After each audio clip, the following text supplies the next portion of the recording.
In June this year are top of League One.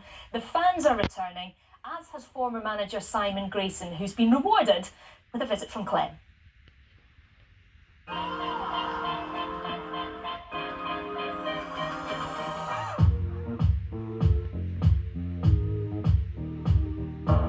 Now listen, while I've been waiting for you, I've been rummaging around your dressing room. Do you know what's in this box? This is a skin-fold caliper. Yeah. You have been out of the game for a year. Do you mind if I just do a quick... I've lost weight, mate. Yeah, you do actually look better. No. You genuinely use that on the players. I use it occasionally if they've not got a good result and it doesn't go around the waist. So, you don't believe in the adage of never look back?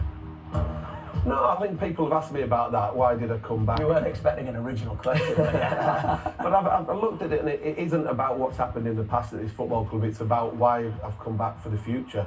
What Simon Sadler, the new owner, sold me. It was something that, as a manager, I wanted to be part of. It's just probably more of a coincidence that it's a club that I've worked at previously. I'm come back in here, and there isn't a great deal that I'm worried about. Last year, they didn't have much of a training ground, no water at the training ground. All that's been rectified, which makes it easy for me to work with, but also for the players to enjoy where they're coming to work for a change. It's a tangerine dream on Merseyside.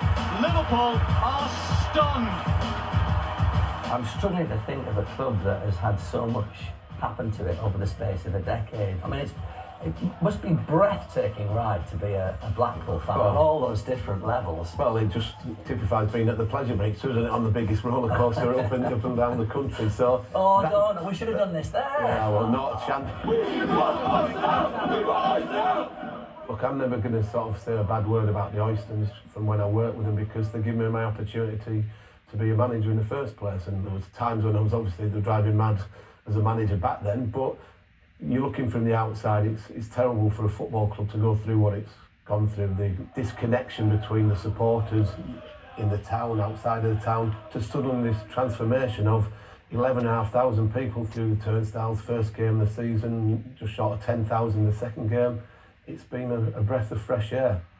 League One, some of your rival managers have described it as Mickey Mouse with what's going on, points deductions, games being suspended.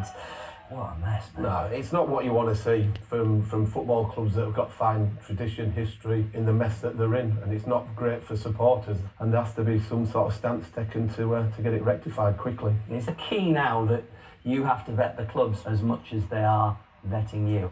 Look, I went to Sunderland and you're thinking, this is such a big football club to turn down, and I went there, wasn't given the time to turn it around, and Chris found the same thing, that he had double the games and couldn't keep the club up.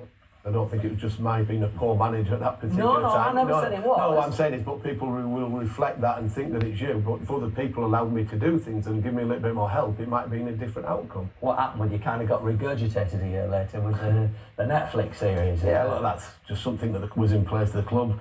Do I agree with it? No. Did I agree with it at the time? No. But it's happened, and move on. You're a happy man at the moment? Having had your year out, has that fortified you? Have we got you for another decade and a half now in management? I will be here as long as anybody looks to employ me.